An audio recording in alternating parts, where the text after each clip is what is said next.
vou contar mais uma linda história a partir de agora. Só que eu quero fazer antes um pedido para você. Se inscreva no canal. É um gesto tão simples para você e tão significativo para o canal. Entra no canal, se inscreva, curta, põe o teu joinha, acione o sininho. Para nós isso é muito importante. O canal ganha força e muito mais histórias a serem contadas. Por favor, se inscreva no canal. Agora, prepara o coração, porque a história de hoje é linda.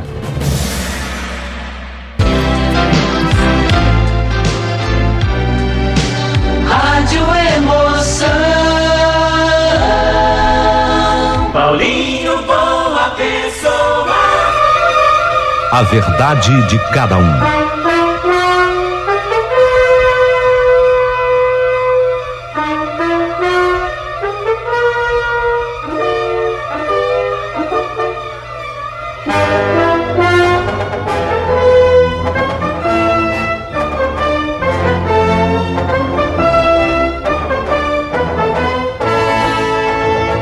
Paulinho, faz um comentário aí da história que você vai contar hoje. Vou fazer um comentário sincero. Você vai amar. Não um comentário, você vai amar a história. Você vai amar a história. É linda. Só que eu não posso demorar muito. Eu vou começar agora.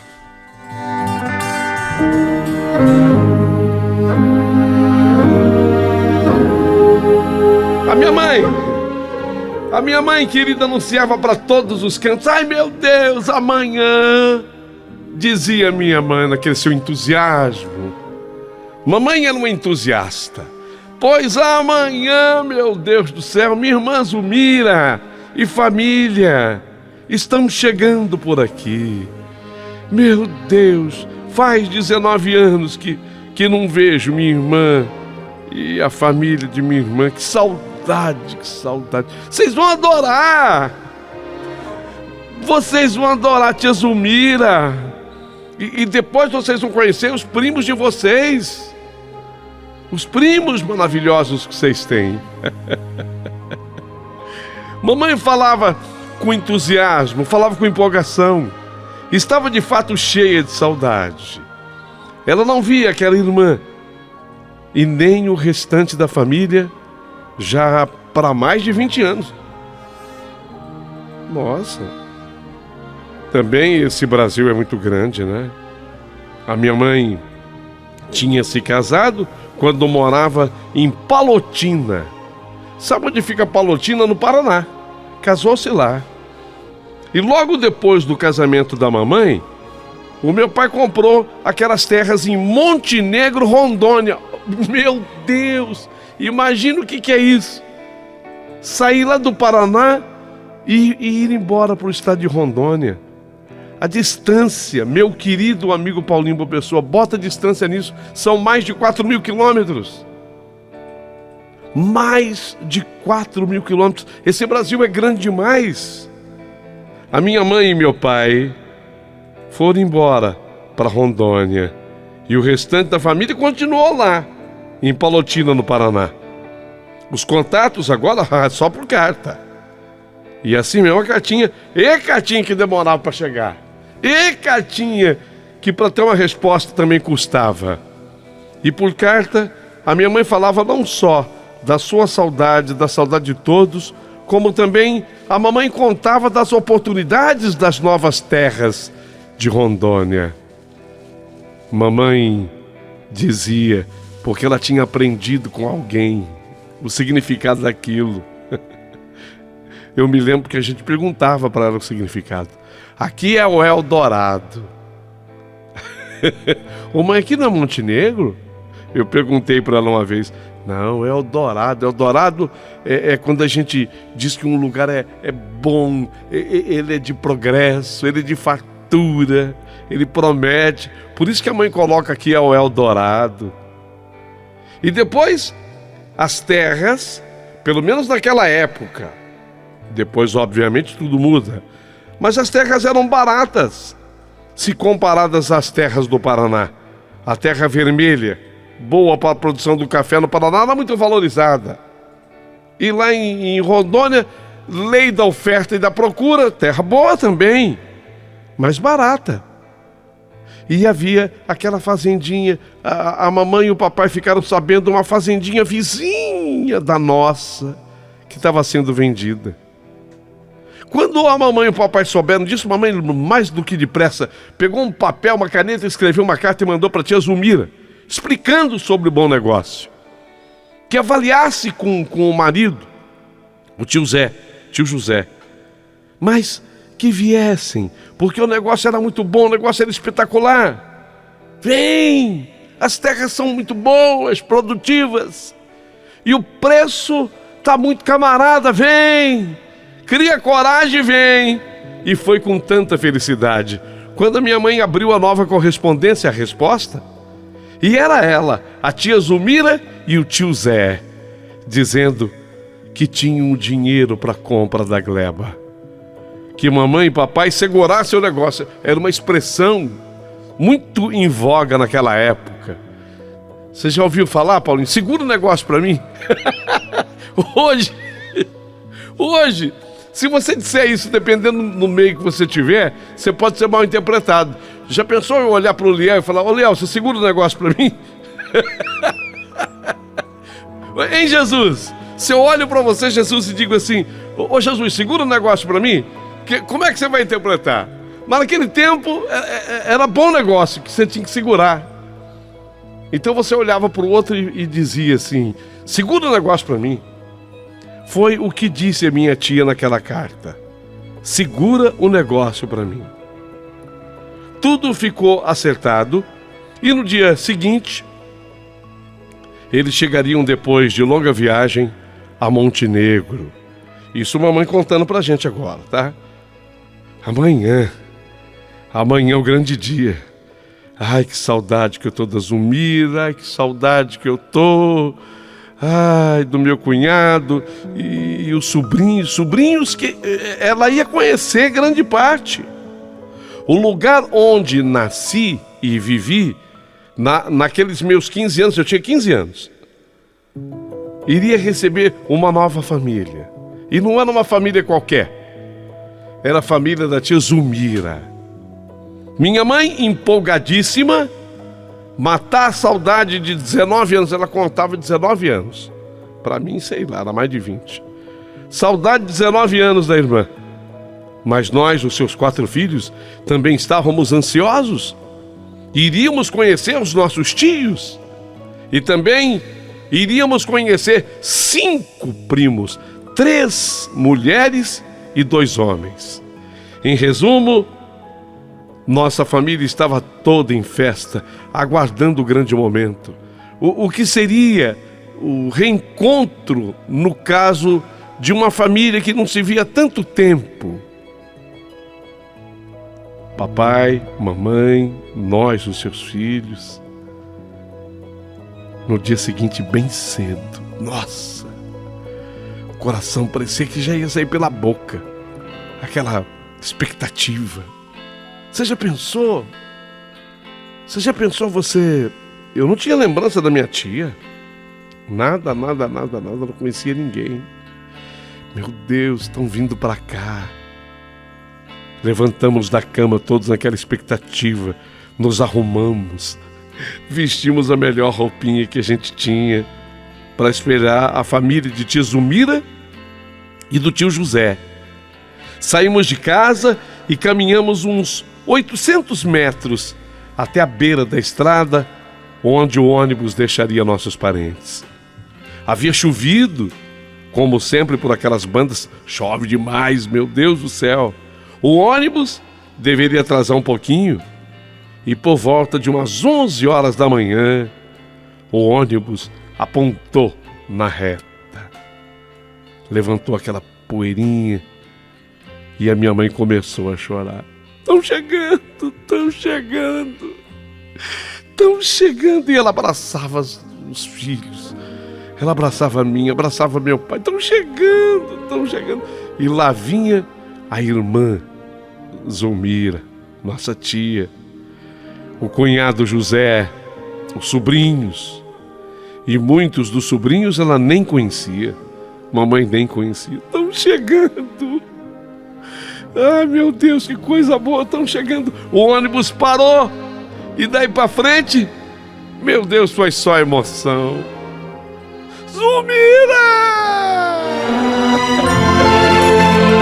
Eu não acredito. Você tá bonita, Zumira. Foi bonito de ver o abraço demorado entre as duas irmãs. E o restante da família foi sendo apresentado. Mamãe me apresentou mais 3 vezes. Os meus primos eram bonitos, meus primos. Os meus primos eram bonitos. Eu até imaginava que a família fosse bonita, mas a mistura ficou legal, sabe? Da tia Zumira com o tio Zé. Ficou uma mistura interessante, assim. Os meninos, as meninas, olha os amendoados. Um rosto com belos ângulos, sabe? Bonitos. Mas os meus olhos faiscaram quando os meus olhos cruzaram com o de Josildo. Josildo. Ele me diria mais tarde que o mesmo aconteceu com ele. Josildo era assim moreno, forte, queimado do sol lá do Paraná, os lábios grossos, os cabelos lisos, feito cabelo de índio. O cabelo parecia cabelo de índio, tão lisinho que era. E os olhos amendoados. Tanto que índio era apelido dele. O Josildo, o apelido dele era índio. Entre os irmãos, os pais. Esse aqui é o nosso índio. Quando a minha tia falou, esse aqui é o nosso índio, meu Deus do céu, eu olhei aquela beleza, falei, não acredito, que moço lindo. Misturando lindo com índio, eu quase falei, que moço lindo. Esse é lindo. Ah, meu Deus do céu, aquele foi o dia de grande felicidade para todos nós. Minha mãe, então, nem se fala. Mas foi um dia muito especial para mim. Afinal, eu, com os meus 15 anos, estava, na verdade, conhecendo o índio, o grande amor da minha vida, a grande paixão da minha vida. Eu, 15, o Líndio, o Josildo, o índio, 17 anos. Enquanto a família de tia Zumira se adaptava às novas terras, eu facilitava as coisas para o Josildo. Saíamos juntos por aqueles campos e logo eu lhe mostrei o meu cantinho predileto por lá, a gruta. Eu queria ir na gruta, mas sozinho com o Josildo, sozinha. Eu e Josildo. Eu e o índio. A gruta, o que era a gruta? Era uma cabana feita pela natureza em pedras. A própria natureza que construiu aquela cabana de pedras. E foi ali. Vem cá. Você não pode ter medo, você é índio, vem cá. Eu era danado, 15 anos. Vem cá, entra aqui. Tem nada, bobo. Eu já andei aqui tudo. Vem cá. Entra aqui comigo. Meio escuro, né? Meio escuro. Tá com medo? Vem cá. E foi ali, no escurinho da gruta, bem escondidinho, que eu segurei a mão do Josildo, do índio, assim como que para protegê-lo, uma vez que ele parecia que está com medo. Parecia que ele estava com medo. No entanto, os batimentos cardíacos acelerados foi explicado depois como sendo outra coisa, a mesma que eu sentia. Aquilo nos afetou de maneira profunda e no melhor sentido da palavra afetar. Estávamos apaixonados um pelo outro. E foi ali que nós trocamos o nosso primeiro beijo. E o primeiro beijo, gente, nunca esquece. Quero outro. Quero outro. Mais um. Antes da gente sair, mais um. Índio, mais um. Só mais um. Menina gulosa, foi o comentário dele. Menina gulosa. Afinal, eu e Josildo éramos primos irmãos, gente. Primos irmãos. Será que seria bem visto um namoro entre mim e o índio? Ainda mais uma família cristã, católica, rigorosa, como a nossa, tradicional. Já sabíamos que o namoro não seria aprovado. Ia ser difícil, muito difícil.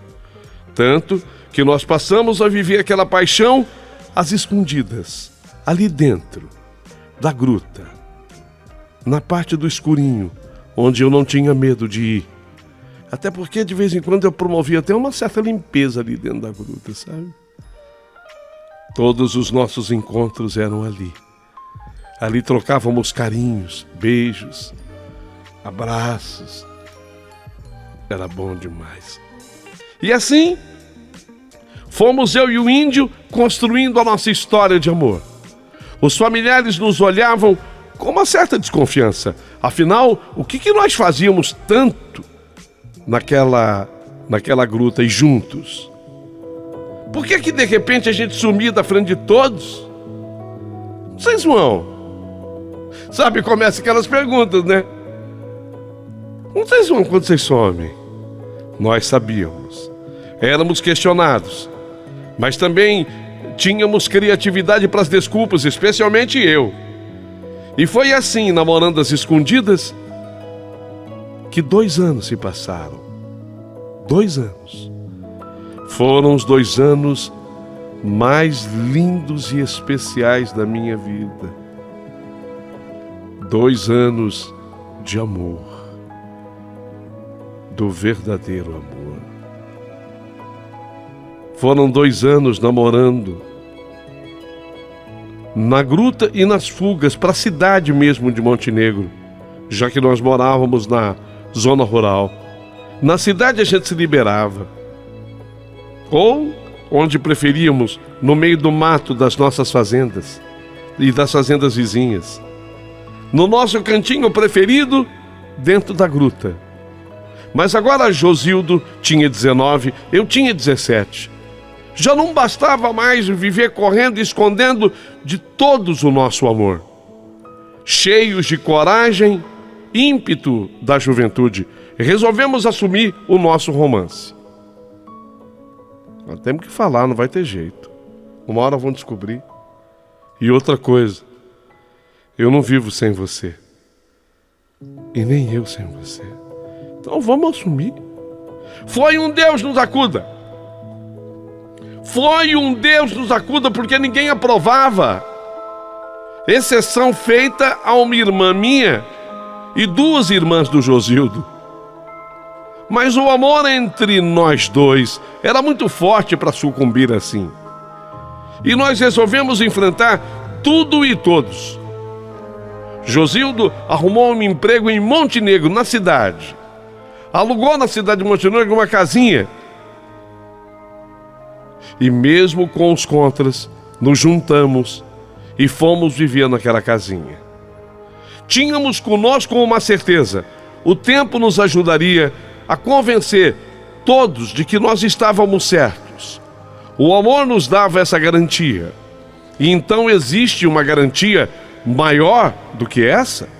A garantia do próprio amor? E aí, existe? Naquela casinha em Montenegro, eu engravidei. E foi ali que nasceu a nossa primeira filha, Júlia. Meu Deus, a gravidez da Júlia era um misto de felicidade e de preocupação. Felicidade óbvia, preocupação pelo medo da criança nascer com qualquer anomalia. As pessoas diziam que filhos de primos e irmãos podem nascer com algum tipo de problema de má formação. Nestas horas, para me tranquilizar, Índio, o Josildo, dizia que o nosso caso era diferente. Como ele tinha ótima saúde, e eu também, ia dar tudo certo. Ele dizia que a nossa união era extremamente positiva, no sentido de fortalecer a saúde também dos filhos que nós teríamos. Foi para mim de uma grande felicidade quando Júlia nasceu. Ao ouvir do médico que a minha filha tinha nascido perfeita, mãe, perfeitinha. Ai, Senhor, muito obrigado por tudo. Eu chorei e desta vez lágrimas de pura felicidade. O nascimento de Júlia marca a união de nossas famílias. Até então, nós não recebíamos visitas dos nossos pais. Eles ficaram bravos. É bom que se diga, eles não iam na nossa casa em Montenegro. Mas o nascimento da Júlia marca esse perdão ou essa aceitação. Nossas famílias voltam a ser unidas. Que bom, né? Olha o que o nenê fez. Era o amor e sua marca de vitorioso, a marca do amor. As coisas se encaixavam, tudo ia bem, a não ser por aquele detalhe. Eu não conseguia mais engravidar depois do nascimento da Júlia. Eu queria ter tido logo o segundo filho. Não pintou. Em verdade, até no começo eu evitei a gravidez, assim, nos primeiros anos, Vamos dizer, nos primeiros 2 anos, no pós-nascimento dela. Eu até evitei, mas depois não mais. Mas acho que devido à preocupação que eu tive com a primeira gravidez, o medo de minha filha ter nascido com um problema, eu acho que foi esse medo.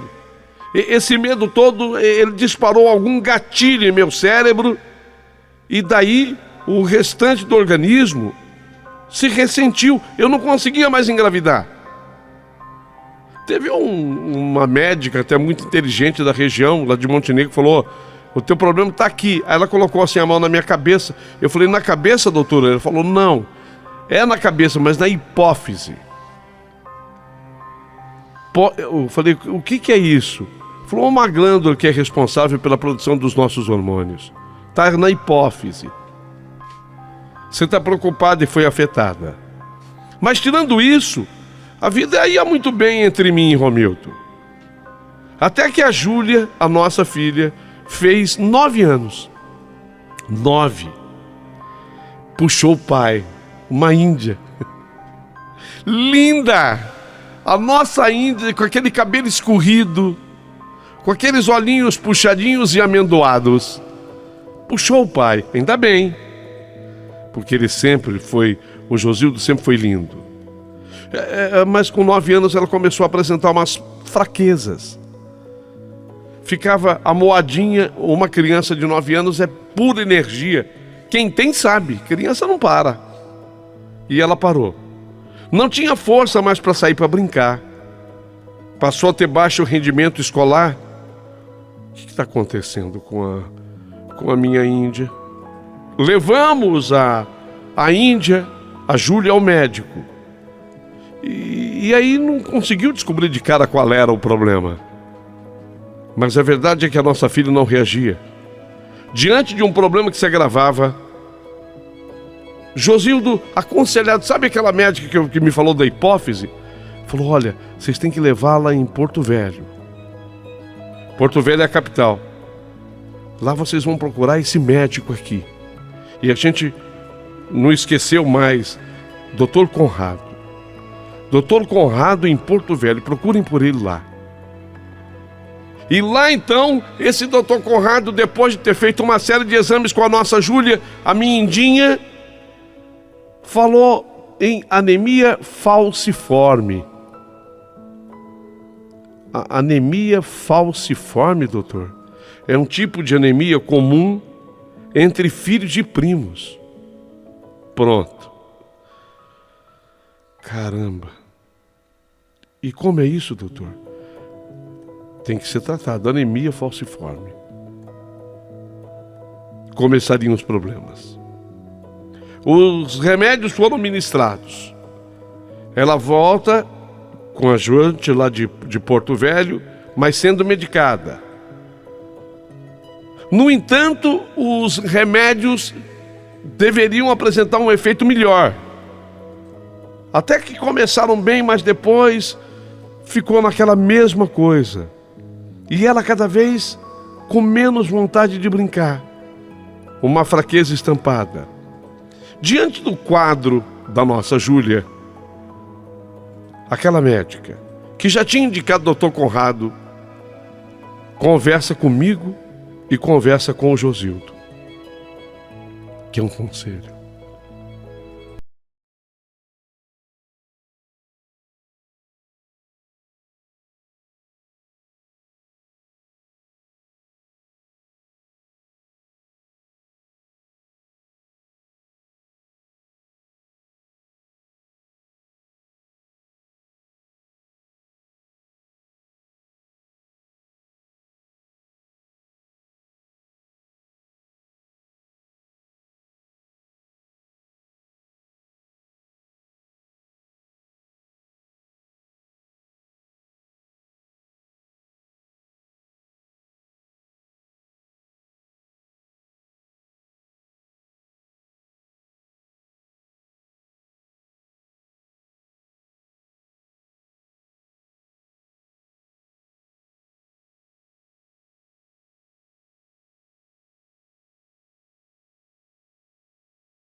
Da rodoviária, eu saí correndo atrás do ônibus. Tchau! Deus cuida de vocês. Tchau! Deus cuida de vocês. Junto com aquele ônibus partiu também o meu coração. Aliás, meu coração se repartiu em 1000 pedaços. Fiquei lá, em Montenegro. Meu marido veio com nossa filha para São Paulo. Fiquei morrendo de preocupação. Nossos contatos eram raros, porque nem telefone tínhamos. Era outro momento. Se houvesse internet, se existisse celular, tinha nada disso. Os contatos eram por carta. Numa delas, índio, o Josildo me escreveu que a anemia falciforme fora confirmada no HC em São Paulo. Mas os médicos chamaram essa anemia de aguda. Aguda? E ele explicava mais abaixo no outro parágrafo. Quando a anemia falciforme vira aguda e muito forte, muito grave, aí um médico explicou que esse sangue da nossa filha ele vai se tornando cada dia mais fraco. E dentro da nossa ignorância entendemos que o sangue da Júlia ia se tornando água. Foi o que o meu marido colocou no papel. Água. 31 dias depois de ter saído de Montenegro, Josildo manda um telegrama. Um telegrama breve e muito duro.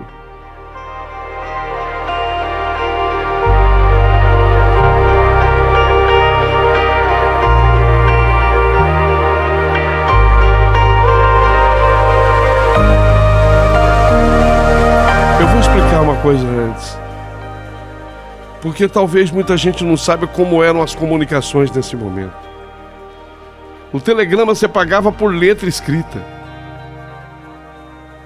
Tem gente que não sabe disso, mas como assim? O telegrama, quanto mais sucinto, quanto mais breve ele fosse, menos você pagava. Dá para entender? Se você mandar, é como você manda hoje um texto pelo WhatsApp. Digamos que o WhatsApp cobrasse. Se você escrevesse 2, 3 palavras, você paga menos. Era por palavra. O telegrama era assim. E a gente não tinha dinheiro. Então, o índio, ele foi breve. Ele foi duro. Porque o telegrama era duro. Ele jogou em 2 palavras. Júlia faleceu.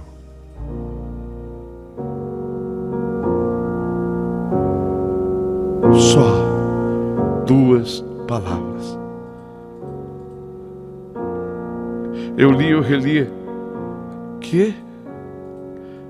Júlia faleceu? Mas é só...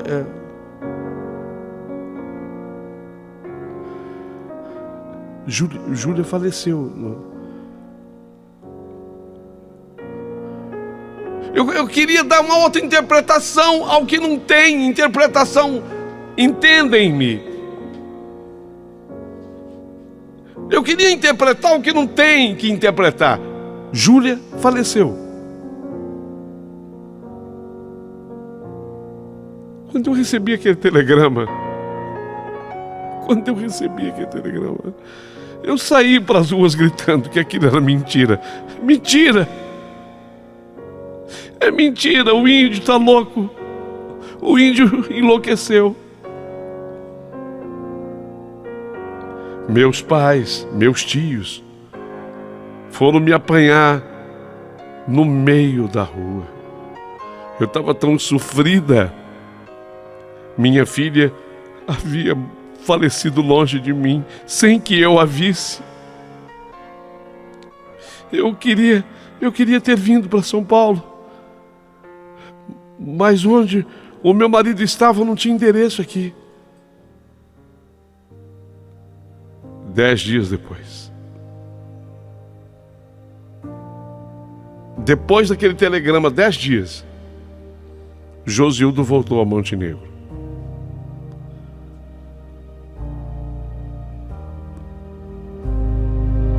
Eu estava no portão.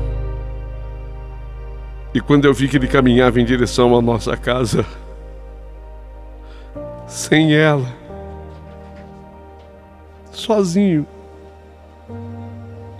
Quando eu vi que ele caminhava em direção à nossa casa sozinho, eu comecei a chorar. Ali, diante daquela cena, é que a notícia se confirmava para mim, sabe? Eu ainda tinha esperança.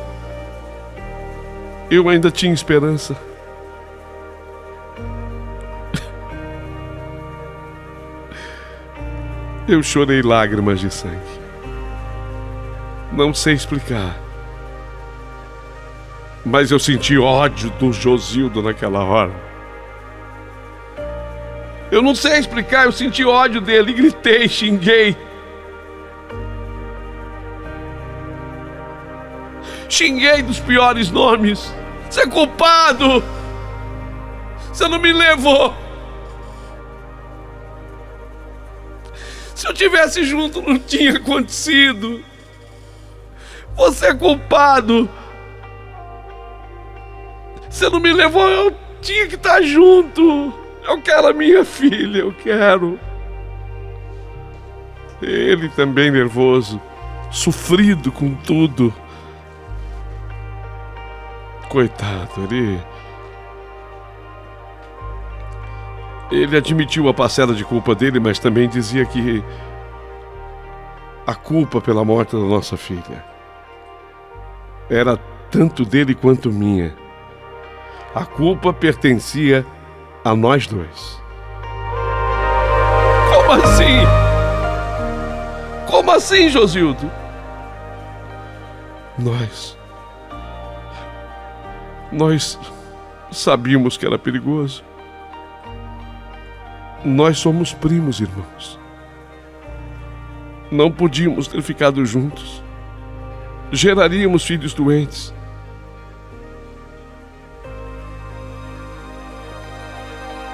Nós matamos a Júlia. Não eu, mas nós. Era um final muito triste para uma família. Em cima do próprio rastro, Josildo voltou para a rodoviária de Montenegro. E sem dizer para onde ele ia, ele foi embora. Eu fiquei em Montenegro com todas as minhas dores. Eu fiquei ainda mais 1 ano e meio por lá. Foi quando eu resolvi que viria também para São Paulo. 1 ano e meio eu fiquei sozinho em Montenegro. No fundo, eu vim com a esperança de reencontrar aqui o Josildo. Eu vim com essa esperança no coração. Entrei naquele ônibus com uma tristeza no coração. Porque eu tinha perdido tudo, sabe? Eu tinha perdido a filha e eu tinha perdido o homem que eu amava.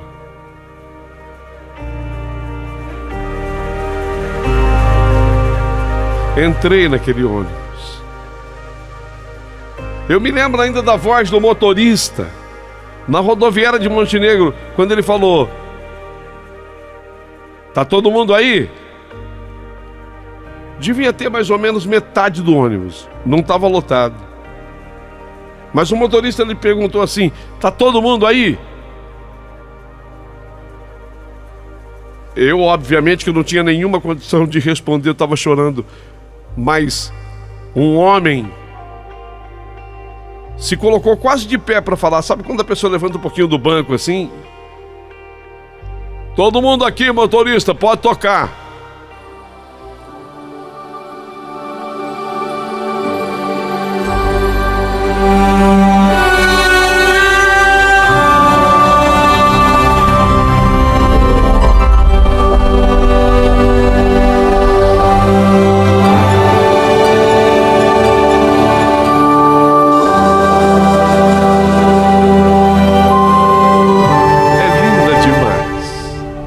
E você não vai perder, por nada, em hipótese nenhuma, a segunda parte dessa história fantástica. É amanhã, aqui no nosso canal, nesse mesmo horário. Imperdível.